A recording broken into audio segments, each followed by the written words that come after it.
Friends, एक democratic nation का नागरिक होने के नाते सौभाग्यशाली समझते हुए एक बार पुनः आपसे अपने विचारों को शेयर करने आपके सामने आया हूं।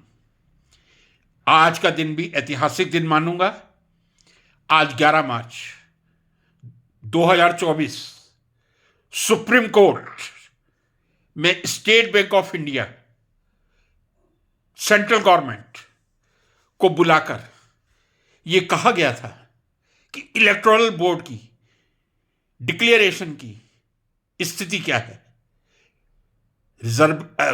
स्टेट बैंक ऑफ इंडिया ने 30 जून तक का समय मांगा था। क्यों मांगा था?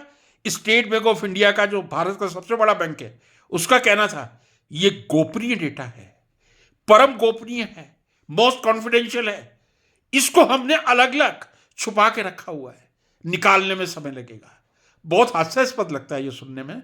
आज के जमाने में जब हर चीज ऑनलाइन है, आप डिजिटल यूज नहीं कर रहे हैं, आपको निकालने में समय लगेगा।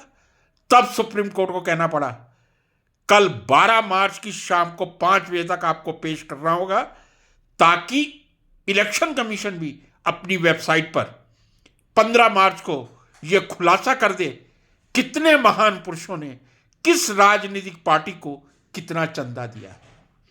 कई तरह के तर्क आ रहे हैं। जो पार्टी केंद्र में सत्ता में होगी उसको पैसा मिलेगा, जो राज्य में सत्ता में होगी उसको मिलेगा। बीजेपी को मिला है, कांग्रेस को मिला है, टीएमसी को मिला है, सबको मिला है। मैं देश के दान दाताओं को सैल्यूट करता हूं। हमारा देश कितना महान है।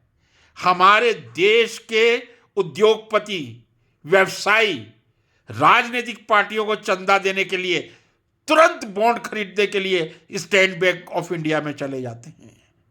लेकिन क्या मेरे देश के किसी इंडस्ट्रियलिस्ट ने, किसी व्यवसायी ने, किसी गुरुद्वारे की तरफ नजर उठाकर नहीं देखी कि जहां कोई चंदा राजनीतिक पार्टियों को नहीं दिया जाता, वहां गरीबों को बिना जात पात के, बिना धर्म के मुफ्त में भोजन दिया जाता है।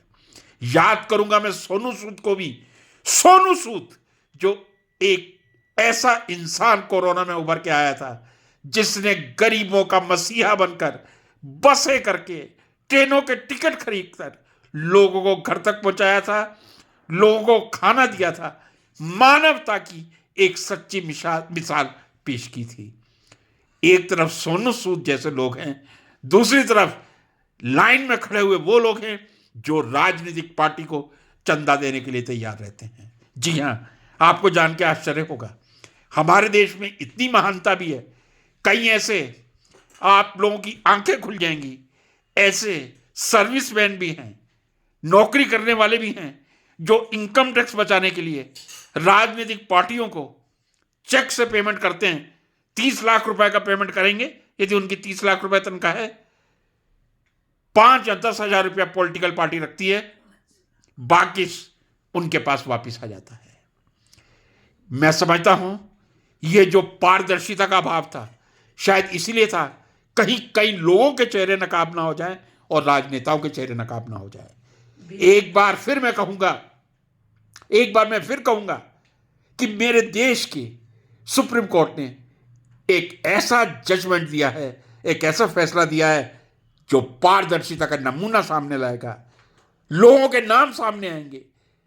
हम इस देश में इनकम टैक्स देते हैं, हमको यह मालूम चलना चाहिए कौन सा उद्योगपति किस राजनीतिक पार्टी को कितना चंदा दे रहा है, कौन सा सर्विसमैन इनकम टैक्स को बचाने के लिए चेक से पैसा देकर और केस से वसूल कर रहा है।